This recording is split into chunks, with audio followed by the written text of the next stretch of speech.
ওম জননীং শারদাং দেবীং রামকৃষ্ণ জগদ্গুরুং পাদপদ্মে তয়োসিক্তম প্রণমামি মুহুর্মুহুঃ।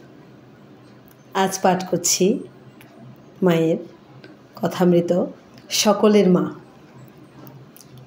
শ্রী শ্রী মায়ের জীবনে, কাজে, কর্মে, কথায়, বার্তায় দেবী ও মানবীয় ভাব সুন্দর ও মধুরভাবে মিশাইয়া থাকিত, আর সব কিছু ছাপাইয়া উঠিত সহজ সরল মাতৃভাবে। অগণিত ভক্ত নরনারীর মনে মা কে, মা কি, এরূপ কোনো প্রশ্ন জাগিত না। মা আমাদের, আমরা মায়ের, এইটুকু জানিয়া বুঝিয়াই তাহারা তৃপ্ত থাকিত। তাহাতে তাহারা সব পাইত, জ্ঞান, ভক্তি, মুক্তি, সকলের মূলে যে প্রীতি ও বিশ্বাস মায়ের স্নেহ দৃষ্টিতে, তাহারা সেই দুর্লভ জিনিসটি লাভ করিত।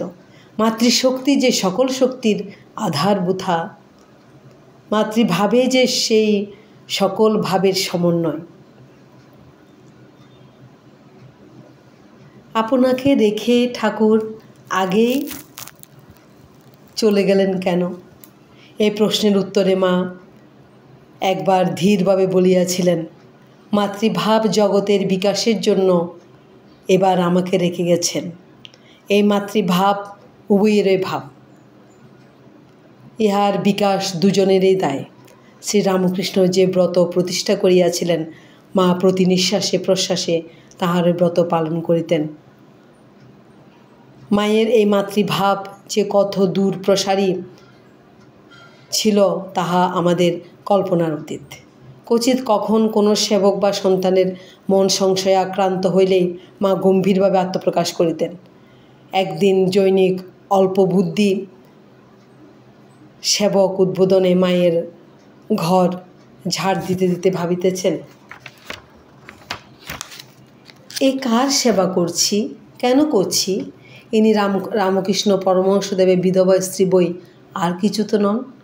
পক্ষী যেমন তাহার শাবককে সৈন্যের কবল থেকে রক্ষা করিবার জন্য ছুটিয়া আসে, সহসা মা যেন সেবা বাসিলেন এবং সযত্নে তাহার হাত ধরিয়া ও মুখের দিকে তাকাইয়া নিজের হৃদয় স্পর্শ করিয়া বলিলেন, আমি মা, জগতের মা, সকলের মা, বুঝবি, কালকে বুঝবি। সেবকটি স্তম্ভিত হয়ে আনন্দে শুনিল বটে, কিন্তু কিছুদিন পরে মাকে আবার প্রশ্ন করিল, তুমি না হয় আমাদের মা, কিন্তু সকলের মা কী করে? তুমি কি এই সব পশু পাখি কীটপতঙ্গ ওদেরও মা? এবারও মা স্থির কণ্ঠে উত্তর দিলেন, ওদের মায়ের ভেতর দিয়ে আমি ওদেরও মা। এই জন্মে ওরা এভাবেই আমার স্নেহ যত্ন পেয়েছে। প্রকৃতপক্ষে দেখা গিয়েছে পশু পাখিরাও মায়ের ভালোবাসা বুঝিত। বাড়িতে একটি বিড়াল নানাভাবে বড় উৎপাত করিত, তাহার জন্য সকলেই মাকে দায়ী করিত। দেখিয়া একদিন তিনি লাঠি লইয়া তাহাকে মারিতে গেলেন, সেও মায়ের দুটি পায়ের মধ্যে নিশ্চিন্তে মাথা গুজিয়া রইল। মা লাঠি উঁচাইয়া হাসি মুখে বলিলেন, কি করে মারি বল দেখি, যেভাবে ও আশ্রয় নিয়েছে। সঙ্গিনী ও সেবকেরা হাসিতে হাসিতে বলিল, তোমাকে আর মারতে হবে না, ও যে তোমায় বুঝে নিয়েছে। জয়রাম বাটিতে একটি টিয়া পাখি ছিল, সেও সকলের মুখে শুনিয়া মা বলি শিখিয়াছিল। মাকে কিছুক্ষণ দেখতে না পাইলে, বিশেষত মা পূজায় বসিলেই সে মা ও মা বলিয়া ডাকিতে শুরু করিতেন। মা বলিতেন, কি জ্বালা, একটু ধীরে সুস্থে পূজাও করতে দিবি না? পূজা সারিয়া তিনি সকলের আগে তাহাকে প্রসাদ খাওয়াইতেন, তবে সে শান্ত হইত। হৃদয়ের ভালোবাসা যে ভাষার অপেক্ষা রাখে না, ইহার কত দৃষ্টান্ত মায়ের জীবনের প্রতি পদে ছড়ানো রহিয়াছে। দক্ষিণ ভারত হইতে একটি ছেলে দীক্ষার জন্য জয়রামবাটি আসিয়াছেন। সে ইংরেজিতে তাহার বক্তব্য বলিতেছে, দোবাসীর মতো একজন উহা মাকে বলিয়া বুঝাইয়া দিতেছে। একটু পরে মা বলিলেন, ওকে ওর বাংলা মাতৃভাষায় যা বলবার বলতে দাও। সে তাই বলিতে লাগিল। মাও বাংলায় তাহার বক্তব্য শুনিতে লাগিলেন। উভয়ের ভাবের আদান প্রদান হইয়া গেল। সিস্টার নিবেদিতা যখন প্রথম এদেশে আসেন তখন তিনি কোথায় কিভাবে থাকিবেন ইহা লইয়া স্বামী বিবেকানন্দ একটু চিন্তিত হইয়া পড়িলেন। মা নিবেদিতাকে নিজের কোলের কাছে টানিয়া লইলেন।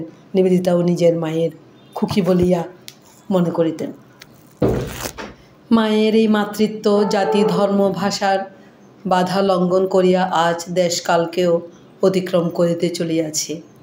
যে কোনো দেশের যে কোনো কালের যত ছেলে ও মেয়ে শ্রী মা সকলেরই মা। এই মাতৃত্বের ধনী দরিদ্র পণ্ডিত মূর্খ জ্যেষ্ঠ কনিষ্ঠ সন্ন্যাসী গৃহস্থ এমনকি সজ্জন দুর্জনও ছিল না। যে একবার মা বলিয়া ডাকিয়াছে শ্রী মা তাহারই মা হইয়াছেন। মায়ের ভালোবাসা যে কত উদার কত গভীর কতখানি অন্তরের তাহা যাহারা একদিনের জন্য তাহার সস্নেহে সেবা যত্ন লাভ করিয়া ধন্য হইয়াছে তাহারাই প্রাণে বুঝিয়াছেন। রৌদ্র ঘর্মসিক্ত হইয়া কোনো ছেলে আসিয়াছে। মা বিশ্রাম হইতে উঠিয়া তাহাকে বাতাস করিতে বসিলেন। তাহাকে জলখাবার দিয়া তাহার জন্য রান্না চড়াইতে গেলেন।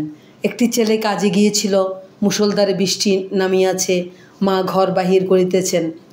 সে ফিরিলে স্নেহের শতধারে তাহাকে অভিষিক্ত করিয়া অন্য শুষ্ক বস্ত্রের অভাবে হয়তো নিজেরই পরন কাপড় তাহাকে পরিতে দিতেছেন।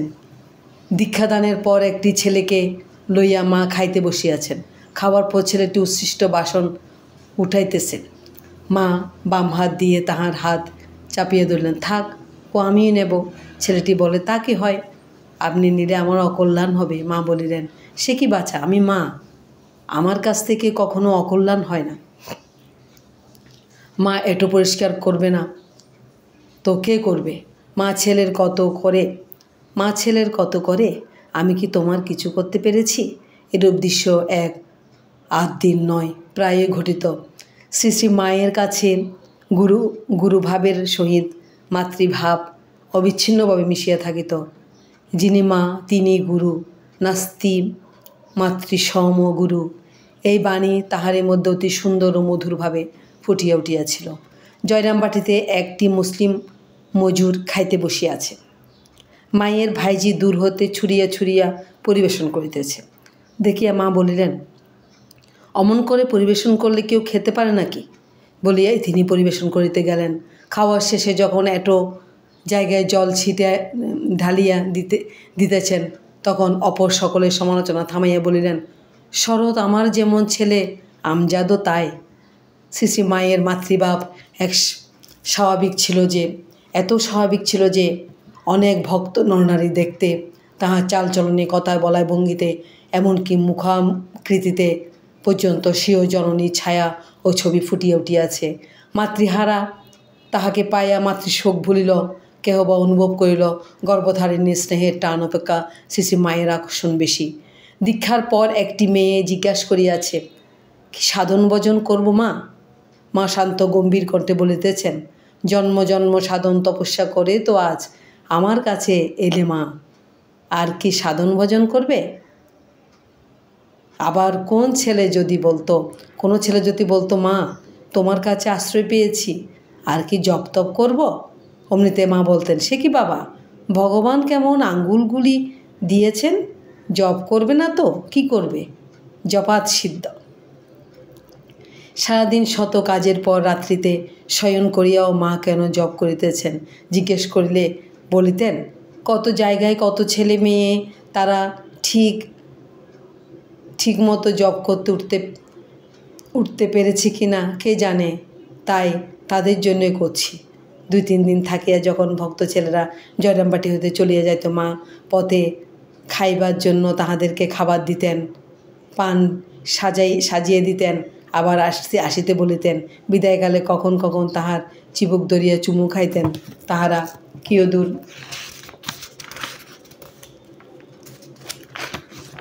অগ্রসর হইয়া গেলে তিনি যত দূর দেখা যায় পথপানে চাহিয়া থাকিতেন। অনেক দিন যাবৎ সন্তানেরা কেহ না আসিলে মা আপন মনে বলিতেন, ওরে ছেলেরা তোরা আয়। দেখা যায় তো 2-1 দিনের মধ্যেই একজন না একজন আসিয়া পড়িয়াছে। মাঝে মাঝে মা সংবাদপত্র পাঠ শুনিতেন। দুর্ভিক্ষ বন্যা প্রভৃতির বর্ণনায় বিচলিত হইতেন। আবার শরৎ মহারাজ সাহায্যদানের ব্যবস্থা করিয়াছেন শুনিয়া আশ্বস্ত হইতেন। রাজনৈতিক নির্যাতনের সংবাদে, বিশেষত নারীদের উপর অত্যাচারের কাহিনী শুনিয়া ঠাকুরের ছবির কাছে গিয়া বলিতেন, এসব কি হচ্ছে? অথচ ইংরেজের প্রতি কেহ ঘৃণা প্রদর্শন করিলে বলিতেন, না গো, ওরা আমার ছেলে। মহাযুদ্ধে বহু লোকক্ষয়ের সংবাদ শুনিতে শুনিতে একদিন অতর্কিতে তাহার মৃদু হাসি বিকট অট্টহাসিতে পরিণত হইয়া সমগ্র ভবনটি প্রকম্পিত করে। ভয়ে ভীত সঙ্গিনীরা গলগ্রস্ত হইয়া করজোরে প্রার্থনা করিতে লাগিল, মা, এ ভাব সংবরণ করুন। ক্রমশ মা প্রকৃতিস্থা হইলেন। মায়ের করাল মূর্তি কদাচিৎ কখন ব্যক্ত হইয়াছে। একবার উন্মাদ হরিশ মাকে একা দেখিয়া ধরিতে আসিলে তিনি নিরুপায় হইয়া মরাই এর চারিদিকে ৬-৭ বার ঘুরিলেন। অবশেষে ক্লান্ত হইয়া স্থিরভাবে দাঁড়াইয়া গেলেন। উন্মাদ কাছে আসিতে তাহাকে চপেটাঘাতে ধরাশায়ী করিতেও বুকে হাঁটু দিয়া জিহ্বা টানিয়া ধরিয়া তাহাকে বারংবার চর মারিতে লাগিলেন। এইরূপে তাহার ক্ষুভাব দূর করিয়া তাহাকে সুস্থ করেন। যথাকালে সেও মায়ের মহিমা বুঝিতে পারেন। তবে সন্তানের জন্য মায়ের শান্ত সহনশীল মূর্তি সমধিক প্রকাশিত ছিল। কে এই নারী? রেল স্টেশনের পশ্চিমা কুলি যাহার ভিতর তাহার হারানো মা জানকীকে খুঁজিয়া পাইত, আবার বনজাত পুষ্পের অঞ্জলি তাহার চরণে ঢালিয়া দেয়, আবার পাশ্চাত্য খ্রিস্টান মহিলা যাহাকে চিঠিতে লেখে, কে তুমি আমার প্রার্থনাকালে মেরির স্থানে আবির্ভূতা হও। নিবেদিতা যথার্থই বলিয়াছেন, নারীর আদর্শ সম্বন্ধে সারদা দেবী শ্রীরামকৃষ্ণের শেষ কথা। শ্রী শ্রী মা ছিলেন পুরাতনের শেষ প্রতীক ও এক নতুনের সার্থক সূচনা। শ্রী শ্রী মায়ের জীবনে ও চরিত্রে উমা, সীতা, সাবিত্রী, শ্রীরাধার ছবি স্পষ্টতই ভাসিয়া উঠে। আবার তাহার প্রসঙ্গে গোপা, মীরা ও বিষ্ণুপ্রিয়ার কথাও মনে পড়িয়া যায়।